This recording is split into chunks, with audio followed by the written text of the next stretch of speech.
집이 본질적으로 해야 할 역할은 신체적, 정신적 휴식을 제공하는 것이다. 일을 할 때나 하지 않을 때나 존재의 기쁨을 한껏 누릴 수 있도록 에너지와 활기를 완전히 충전해주는 일 말이다. 따라서 집은 무엇보다 평화로운 장소, 기쁨의 근원이자 근심 없는 곳이 되어야 한다.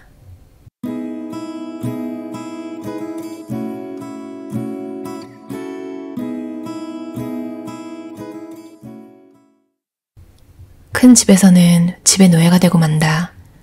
공간이 크다는 것은 피로와 책임, 산만함도 그만큼 커진다는 뜻이기 때문이다. 필요한 만큼만 가져야 삶이 편안하다. 물질적 풍요는 우리를 무분별하고 무책임하게 만든다. 허세를 부리고 거드름 피우는 사람들을 멀리하는 삶, 복잡한 상황을 피하고 아주 조금만 소유하는 삶을 통해 행복에 가까운 안락함에 이를 수 있다. 더는 불필요한 소유에 정신을 흩뜨리지 않기, 삶을 더 복잡하게 만드는 물건들에서 노연하기, 필요 이상의 공간을 차지하지 않기, 이런 일들을 실천함으로써 근심 없는 가벼운 마음을 되찾고 삶을 편안하게 만들 수 있다. 태어났을 때 우리는 모두 이런 마음이었다. 그러나 소유에 대한 갈망과 과시에 대한 목마름 때문에 그 마음을 잃어버렸다. 제한된 단순한 공간, 걱정도 어려움도 없이 언제든 떠날 수 있는 곳에서 사는 것은 중력에서 벗어난 듯한 놀라운 독립의 감각을 선사한다. 그곳에서 우리는 여전히 인생이 막 시작된 지점에 있으며 그 앞으로 삶이 한없이 아름답게 펼쳐져 있다는 느낌을 받는다. 바로 그렇기 때문에 적게 소유한 사람이 역설적으로 삶을 더 많이 누릴 수 있다. 빼앗기거나 도둑맞지 않기 위해 끊임없이 감시해야 한다면 노예가 아니고 무엇이겠는가? 도난 방지 시스템이나 감시 카메라를 설치하느라, 아니면 여름마다 이웃에게 집을 들여다봐달라고 부탁하느라 쓰는 시간과 에너지는 또 얼마만큼인가? 게다가 근심과 걱정에 시달리는 것은 더욱더 노예답다. 아주 조금만 소유하면 도둑의 눈을 끌 일이라고는 전혀 없이 살 수도 있다. 만약 도둑이 들더라도 텔레비전 말고는 큰 돈벌이가 될 만한 물건을 가져가지 못할 것이다. 가구가 별로 없는 작은 집에 산다고 반드시 슬프거나 우울해지는 것은 아니다. 도리어 집을 아주 밝고 아주 활기찬 공간으로 만들 수 있다. 행복을 만드는 것은 공간도 가구도 소유한 물건도 아니다. 모든 것은 집을 소유한 사람의 기질과 열이, 에너지에 달려있다. 행복은 건강한 몸으로 일구는 가볍고 근심 없는 인생, 싸구려 물건이 주는 쾌락을 따르지 않고 사회적 제약에서 최대한 자유로운 영혼에서 나온다. 배고파하지 않고 추워하지 않는 것, 이것을 뜻대로 조절할 수 있는 사람은 행복하다. 단순하게 살기 위해서는 단순함의 본질을 관찰해야 한다. 그것은 전적으로 온전함과 완전 무결함에 달려있다. 이 두 가지 특질의 주의를 기울인다면 당신의 삶 역시 단순해질 것이다. 뭔가 계속 해야 한다고, 더 많이 소유하고 더 큰 집을 유지해야 한다고 자기 자신에게 강요하는 것은 스스로 채찍질을 하는 것과 마찬가지다. 큰 집을 작은 집으로 바꿔라. 그런 경험을 해본 사람들은 깊은 만족감을 느끼고 깜짝 놀란다. 일단 모든 정리정돈을 마치고 집안을 조금 꾸미면 모든 물건이 제자리를 찾고 나면 더는 할 일이 없다. 이제 꿈꾸고 책을 읽고 음악을 들을 일만 남는다. 더 잘 살려고 노력해야겠다는 생각조차 사라진다. 청소하고 정리하고 수선하고 보수하며 보내는 인생은 자연스럽지 않다. 깨끗하게 정돈된 집은 평온함을 부른다. 정리가 되면 자연스럽게 평정이 찾아온다. 주변에 쌓여있는 물건을 보면 곧 깨닫게 된다. 이 필요 없는 물건들 때문에 숨이 막혀온다는 것을. 공간을 제어하는 사람은 단순히 강한 사람일 뿐이라고 누군가 말했다. 더 많이 소유할수록 소유의 필요성도 커진다. 책을 사고 또 사면 서재도 사야 한다. 옷이나 그릇, 가정용품의 경우도 마찬가지다. 자유로운 사람은 시간을 소유한다. 많은 사람이 물건과 함께 시간을 보내면서 사람과 만나는 시간을 희생하곤 한다. 더 단순하게, 더 겸허하게 살면 다양한 구속으로부터 자유로워질 수 있다. 사는 곳이 크면 에너지 낭비도 늘어난다. 작은 집과 작은 방은 정신을 강하게 만들지만 큰 집과 큰 방은 정신을 약하게 만든다. 레오나르도 다빈치. 큰 집을 산 사람들은 주택 대출을 갚기 위해 일하느라 오랜 시간을, 어쩌면 거의 모든 생을 보낸다. 하지만 마침내 휴식이 찾아오고 대출을 다 갚더라도 계속해서 집을 유지하고 보수하느라 고생해야 한다. 지금의 집이 너무 크다는 사실을 깨닫게 되는 그날까지 말이다. 작은 집에 살기로 선택하면 경제적으로 절약할 수 있을 뿐 아니라 인생에 대한 신중한 태도와 모든 분야에서 겸허한 태도를 되찾게 된다. 집은 활력의 원천이어야 한다. 집이 우리를 무기력 상태로 몰아넣어서는 안 된다. 바깥 세계에서 힘을 소진하며 잃어버린 활력을 되찾을 수 있도록 모든 장애물로부터 우리 존재를 해방시켜 마음껏 날아오르게 해야 한다. 병이란 에너지가 쇠약해졌을 때 찾아온다는 것을 우리는 너무도 쉽게 잊어버린다. 따라서 집의 역할은 에너지를 충전하고 생각과 행동, 그리고 태도에 있어서 고유한 균형을 되돌리는 것이어야 한다. 지나치게 넓은 공간은 부족한 공간보다 훨씬 더 숨을 막히게 한다. 주엘 슈페르비엘, 인력 중에서. 간결한 가구만 갖춘 티끌 하나 없이 깔끔한 방에는 활기가 넘친다. 그런 방에서 생명력을 지닌 모든 것이 비롯된다. 유리창을 닫고 식사를 준비하거나 다른 일을 해야 한다는 걱정 없이 책을 읽는 것 같은 가장 작은 일에서도 느껴지는 기쁨, 그리고 고요. 이렇게 물질적인 것에서 해방되면 더는 내일을 걱정하지 않게 된다. 그와 같은 인생의 단순함 덕분에 무엇이든 될 대로 되라고 내버려두는 세상의 경박한 영혼은 술이 깨듯 정신을 차리고 자유로워지는 것이다. 큰 집이 아니라 편안한 집에 사는 것이 중요하다. 휴식을 가져다 주는 것은 집의 크기가 아니다. 오히려 그 반대다. 집은 작을수록 고요, 평안, 청결, 질서를 부른다. 불행히도 너무 큰 집을 사면 그로 인해 수십 년 동안 얼마나 큰 부담을 져야 하는지 깨닫지 못하는 사람이 많다. 대출로 집을 사면 집값은 광고에 표시된 액수보다 훨씬 더 비싸지고 만다. 집 크기의 욕구를 맞추지 말자. 커다란 집에는 대단한 쓸모도 없는 온갖 공간이 존재하곤 한다. 그 공간을 위해 관리비와 세금을 지불해야 할 뿐이다. 그저 지나칠 뿐인 현관이 그렇게 넓어야만 하는 이유는 무엇이란 말인가?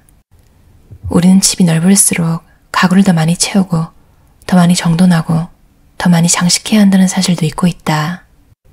가구가 많을수록 그 안에 요긴하지 않은 물건들을 더 많이 채우게 된다는 사실도, 즉 우리의 욕구가 집 크기에 맞춰져 버리고 마는 것이다. 논리적으로는 거꾸로 되어야 하는데 말이다. 물론 스스로 큰 집의 주인이라고 생각하며 자랑스러움과 만족감을 느낄 수도 있겠지만 그런 우쭐한 마음이 우리를 노예로 만들고 있다는 사실을 깨달아야 하지 않을까? 삶의 수단 때문에 삶의 이유가 위태로워지도록 내버려 두어서는 안 된다. 우리 주변 사람들은 무슨 일을 하든지 생활비가 너무 많이 들고 수입과 지출을 맞추기가 어렵다고 불평한다. 하지만 그런 불평을 하면서도 꽤 많은 사람들이 필요한 것보다 큰 집에 살고 있다. 하지만 우리에게 진정 필요한 것은 많지 않다. 명확하고 구체적인 것에 대한 깊은 사랑, 최소한의 저축, 이 정도면 충분하다. 넓이가 제한된 공간에서 살다 보면 물리적 공간이 주는 만족감보다 훨씬 더 소중한 무언가를 얻게 된다. 바로 정신적 공간이다. 돈으로 살 수 있는 것을 더 많이 바라지 않고 이제 충분하다고 생각을 바꾸면 할 수 있고 얻을 수 있는 것이 수천 가지 존재한다. 친구를 사귀려고 저녁 시간에 바에서 서성일 이유가 없다.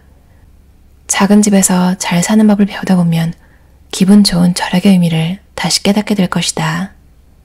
자신의 경제적 능력보다 한 단계 낮춰 생활하는 것은 상식을 내보이는 행동일 뿐 아니라 최고의 사치이다. 필요 이상의 공간 때문에 빚을 질 필요는 없다. 꿈의 집이란 아마도 매일 아침 삶에 대한 절대적 자신감을 안고 눈뜰 수 있는 곳이리라. 편리하고 청결하고 견고한 모든 것이 집중되어 있는 곳, 그것은 아마도 딱 자기 크기인 작은 집일 것이다. 쾌적함이란 더위와 추위, 몸을 움직일 자유, 휴식의 문제이다. 예를 들어 집에서 감미롭게 마시는 차 한 잔과도 같다. 쾌적함은 속세와 정반대에 자리한다. 작은 공간은 우리를 제약하지 않는다. 도리어 그 공간에서는 깊은 휴식과 친밀함 속에 머무를 수 있는 반면 바깥은 모든 것이 무절제한 상태이다. 아마 아이를 낳는다는 결정을 제외하면 부동산을 취득하는 것은 인생에서 가장 중대한 결단 중 하나일 것이다. 20, 30년 동안 갚아야 하는 빚, 주인이 되는 자유와 계속 집주인에게 종속되어 살아야 하는 부담 사이에서 하나를 선택해야 할 때 우리는 타협안을 선택할 수 있다. 작은 집을 사는 것이다. 마침내 자기 집을 소유하는 것은, 다시 말해 대출을 다 갚는다는 것은 물론 주말에 외출을 삼가거나 최신형 평면 텔레비전을 사는 것 또는 겨울마다 가는 스키 휴가를 포기하는 것과 같은 결심과 희생을 의미한다. 누구를 사랑하든 아니든 감정과 재정적 문제를 절대 뒤섞어서는 안 된다. 만약 누구나 자그마한 집을 가지고 있다면 사랑의 고통도 조금은 덜 괴로울 것이다. 남자든 여자든 결혼 전에 12제곱미터 넓이라도 좋으니 자기만의 집을 마련해 만약에 대비해야 한다. 그 집은 헤어지거나 이혼하고 싶을 경우를 위해 어떤 일이 있어도 지켜야 한다. 미래에 무슨 일이 생길지 누가 알겠는가? 자기만의 작은 집을 갖는 것은 한없이 중요하다. 그런 집이 있으면 친구가 공경에 처했거나 성인이 된 아이에게 어려움이 닥쳤을 때 임시 숙소로 빌려줄 수도 있고 약간의 임대 수입을 얻어 가게에 보탤 수도 있을 것이다. 단 몇 제곱미터에 불과하더라도 자기만의 집을 얻는 것은 독립을 향한 문을 여는 드문 방법 중 하나이다. 남들에게 아무것도 증명할 필요 없이 청바지를 입고 기분 좋은 작은 공간에 사는 편이 끊임없이 남들과 다른 무언가가 되기를 바라면서 인생을 보내는 것보다 훨씬 더 쉽다. 행복은 바로 지금 여기에 존재한다. 잠잘 곳, 먹을 것, 큰 가방 한두 개에 들어갈 만한 개인 용품만 소유하고 아주 작은 집에 만족하며 행복하게 살 수 있다면, 모든 사람이 그렇게 살기를 받아들인다면 거기에 바로 더 나은 미래로 가는 길이 있을 것이다.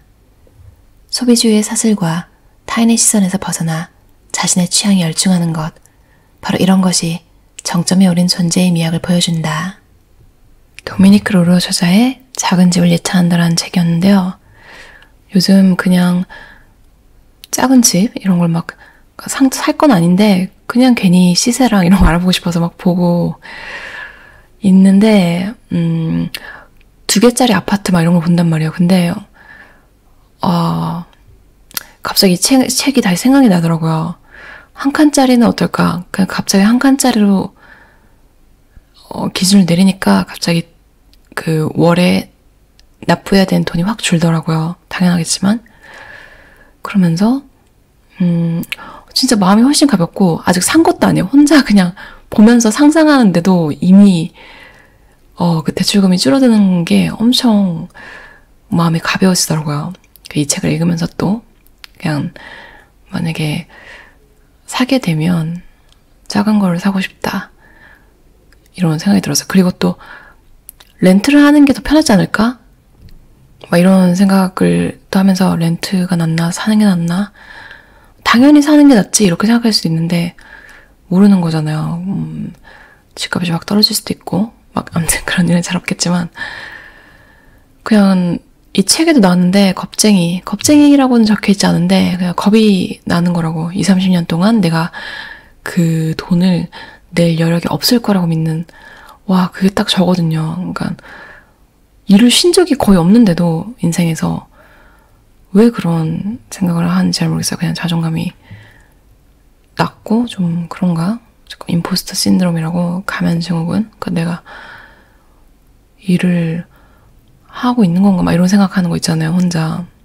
그래서 저랑 비슷하신 성격인 분들은 뭔가 일을 하고 나면 기록을 잘 해놔야 되는 것 같아요. 그러니까 나 스스로도 지난달에 잘한 일 있을 거 아니야. 근데 이미 지난달이면 까먹은 거예요. 이번 달에 만약에 좀 조용히 일하고 있으면 이게 마치 내가 평소에 계속 일해왔던 것처럼 나는 뭐지 막 좀 쓸모없는 인간인가? 이런 생각하면서 막 미래가 불안해지고, 쓸데없는 얘기를 하고 있는데 막 그런 생각이 막 드는 것 같아요. 집을 산다면 작은 아파트가 하나 있으면 좋겠다. 진짜로 든든할 것 같다. 이런 생각이 들었어요. 책을 보면 볼수록. 그리고 사실 청소가 쉽잖아요. 작은 집은. 그건 정말 최대 장점이고. 대신 성향을 또 잘 알아야 될 것 같아요. 저 같은 성격은 옷도 뭐가 더 있어도 맨날 똑같은 거 입고 똑같은 자리에 앉아있는 거 좋아하고 막 뭔가 활동을 다양하게 하질 않더라고요, 집에서. 그래서 더 자신감이 있는 것 같아요. 작은 집이 맞다는. 뭐 아직 산 것도 아니고 당장 살 것도 아니지만 그냥 뭔가 이렇게 생각을 하면서 마음을 굳히면 이제 미래에 수월하잖아요. 그냥 그런 생각을 하면서 좀 행복해하고 있었어요. 여러분의 집에 대한 의견은 어떠신가요? 큰 집을 좋아한다고 잘못된 건 아니라고 생각해요. 근데 또 큰 집을 좋아하는 분들은 작은 집 뭐 그냥 에이 가난해서 돈 없어서 포장하는 거지 뭐 이렇게 말씀하시는 분들도 있더라고요. 근데 그런 말을 하는 사람이 큰 집에 살면 더 좀 이 책에 나오는 그 허세와 좀 뭐랄까요, 그러니까 남에 대한 존중이 없는 그런 게 맞구나 이런 생각이 더 들고, 뭐 큰 집 살건 작은 집 살건 상관이 없는데 그냥 스스로 만족하는 집. 그러니까 내가 되게 큰 집이 맞는 사람이 있을 수 있잖아요. 작은 집이 맞는 사람이 있을 수 있고, 그냥 중요한 건 나한테 맞는 집에 사는 거지 뭐 남들이랑 비교할 필요가 없는 것 같아요. 여러분은 어떤 사이즈의 집을 좋아하시나요? 각자 성격마다 다르겠죠. 친구 초대하기를 좋아하시는 분도 있을 거고, 뭐 그렇다고 작은 집이 안 된다는 건 아니지만 아마 좀 뭐랄까요, 가구 배치 이런 게 좀 달라지겠죠. 그 테이블이 있어야 되니까 거실에 놓아야 될 거고, 아니면 친구를 거의 초대 안 하고 혼자 있는 거 좋아하시는 분들도, 그런 분들은 또 가구 배치가 살짝 다르겠죠. 이런 상상을 하는 것도 그냥 되게 재미있는 것 같아요. 오늘도 들어주셔서 감사합니다. 편안한 저녁 시간 보내세요.